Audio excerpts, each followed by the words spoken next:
আসসালামু আলাইকুম। আপনারা আমাকে অনেকে প্রশ্ন করেছেন যে আফসার ভাই, আপনি যে ওয়েবসাইটটি আমাদেরকে পরিচিত করে দিলেন আইডি কার্ড স্ক্যানার প্রো, দু একদিন ধরে আমি একটু সর্দি কাশি নিয়ে ব্যস্ত, গলাটা খুব ব্যথা করতেছে, কিছু মনে করবেন না। তো এখন আমার কথা হচ্ছে গিয়ে ভাই, এই ওয়েবসাইটটি হচ্ছে একটি কম্পিউটার দোকানদার ভাইদের জন্য, ঠিক আছে? যে কোনো কেউ ইউজ করতে পারবে, কোনো সমস্যা নাই। তবে এক ভাই আমাকে প্রশ্ন করছেন যে ভাইয়া, এখানে 30% কাজে আমাদের ডকুমেন্টস সাবমিট করতে হয়, আবার 70% কাজে আমাদের কোনো ডকুমেন্টস দিতে হয় না। তো আপনারা যে ডকুমেন্টসগুলো সাবমিট করতেছেন সেরকম না। এই সাপোজ মনে করুন আপনি আপনার দোকানে একজন হোয়াটসঅ্যাপে দিয়ে একটা ডকুমেন্ট আছে হোয়াটসঅ্যাপে করে, সেই ডকুমেন্টটা আপনি যদি কাজ করতে যান তাহলে আইডি কার্ডের প্রথম পার্ট এবং দ্বিতীয় পার্ট দিয়ে আপনি এটা এখানে ক্রপ করে টিক করে তারপর সেভ করতেছেন। সেভ করার পরে আপনি এখানে ডিলিটও করতে পারবেন। এখানে ডাটা কোনোভাবে এখানে ওয়েবসাইটে থাকে না, ঠিক আছে? আপনাদের সন্দেহ লাগলে আপনারা সেই টুলটা ব্যবহার করবেন না। এখানে প্রায় 100-র কাছাকাছি টুল রয়েছে, আপনার ইচ্ছা মতো টুল ব্যবহার করতে পারবেন, ঠিক আছে ভাই?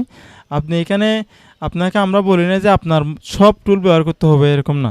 আসলে একটা বিষয় হচ্ছে ক্লিয়ার করে নিন, যেমন এই ওয়েবসাইটটি এখনও নতুন, সবাই পরিচিত হচ্ছে এই ওয়েবসাইট সম্পর্কে, ঠিক আছে?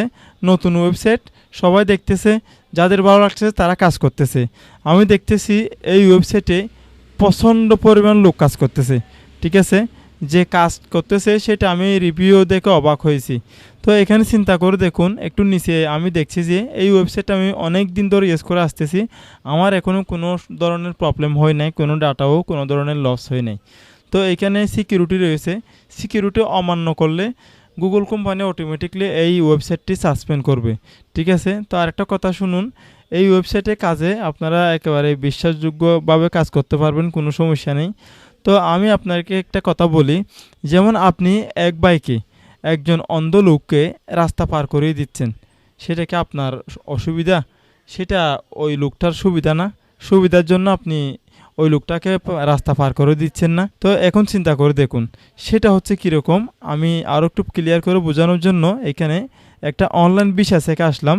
আসার পরে এখানে সাপোজ আমি সারা বিশ্বের যে ভিসাগুলো আমাদের বাংলাদেশ থেকে তৈরি হয়, সম্পূর্ণ দেশের ভিসা লিঙ্ক এখানে রয়েছে। আপনি দোকানদার হলেও আপনার সম্পূর্ণ লিঙ্ক মনে থাকবে না, কিছু কিছু লিঙ্ক ভুলে যাই আমরা।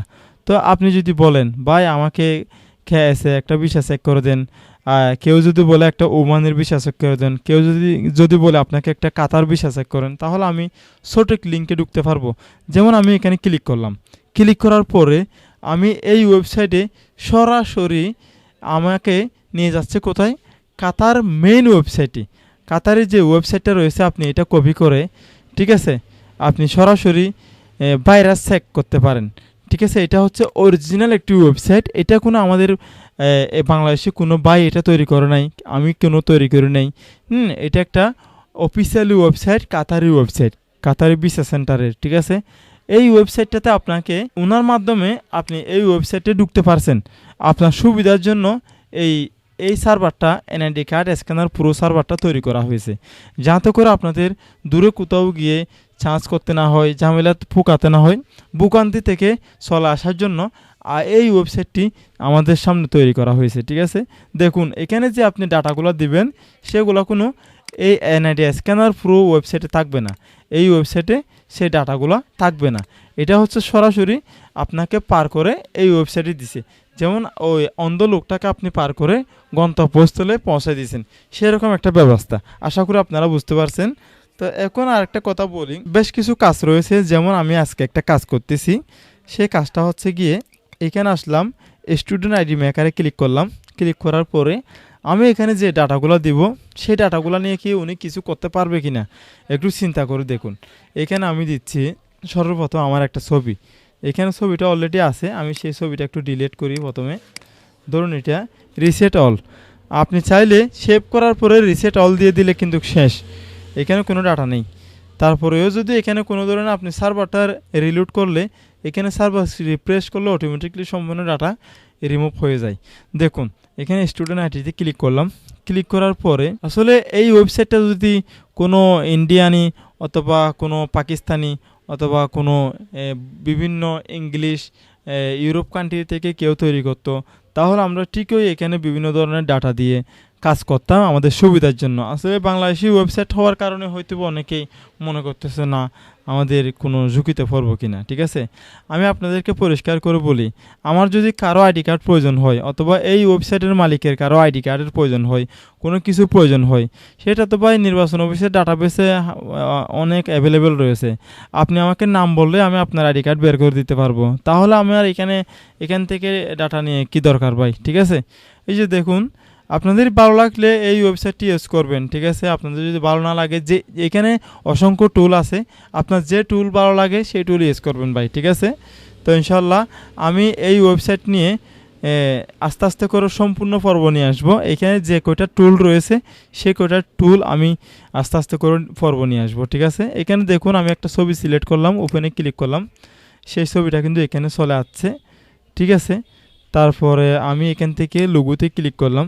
লোগোতে ক্লিক করার পরে আমাদেরকে আবারও এখান থেকে একটা লোগো সিলেক্ট করে দিলাম, লোগোটা চলে আসছে, এই জায়গাতে চলে এসেছে। আপনি চাইলে এখানে বাংলা এবং এটাকে পোর্ট্রেট এভাবে ভার্টিক্যালও করতে পারবেন, কোনো সমস্যা নেই। তো আমি আপাতত ইংরেজিতে রাখলাম এবং হরিজেন্টালে রাখলাম, ঠিক আছে। তারপর আমি এখানে ইনস্টিটিউট নেমটা দেব, ABSARUDDIN Afsaruddin AU school, SCHOOL school, ঠিক আছে। এটা আমি একটা মন গড়া নাম দিচ্ছি, আপনারা এটা মেইন নাম হিসাব করবেন না। তারপর আমি এখানে জয়নালউদ্দিন বিজয় একটা নাম দিয়ে দিলাম, BIJOY বিজয়। তারপর আমি এখানে ক্লাস দিয়ে দিলাম 9, রুল দিয়ে দিলাম 1230, এইখানে ফাদার্স নেম দিলাম সৈয়দ আকবর। তারপর এখানে আমি রক্তর গ্রুপ দেব B+। তারপর এখানে একটি মোবাইল নম্বর, আমি আপাতত মোবাইল নম্বর এখানে দিলাম না, আপনাদের মনের ইচ্ছা মতো আপনারা চাইলে এখানে মোবাইল নম্বর দিবেন, এটা প্রতিষ্ঠানে অবশ্যই মোবাইল নম্বর দিতে হয়।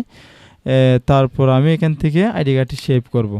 যেমন এটা এখন আইডি কার্ডটি সেভ হয়ে গেছে, স্টুডেন্ট আইডি কার্ড। আমি চাইলে এটাকে হরিজেন্টাল ভার্টিক্যাল করেও একটা আইডি কার্ড এখান থেকে আমি সেভ করতে পারবো। এখন দুইটাই কিন্তু সেভ হয়ে গেছে, ঠিক আছে। কালার চেঞ্জ করতে পারবেন, সেটা করার জন্য এখানে কার্ড থিম কালার এখানে ক্লিক করবেন। ক্লিক করার পরে এখান থেকে আপনি যে কোনো একটি কালার চয়েস করতে পারবেন। দেখুন আমি একটি কালার দিলাম, যে কালারটিতে এই কার্ডটি সুন্দর লাগবে সেই কালারটি আপনি দিয়ে দিবেন। আমি এই কালারটি দিলাম, দিয়ে শেপ দিলাম, ঠিক আছে। আবারও শেপ দিলাম, তারপর এখানে আবার হরিজেন্টাল করে আবার একটা শেপ দিলাম।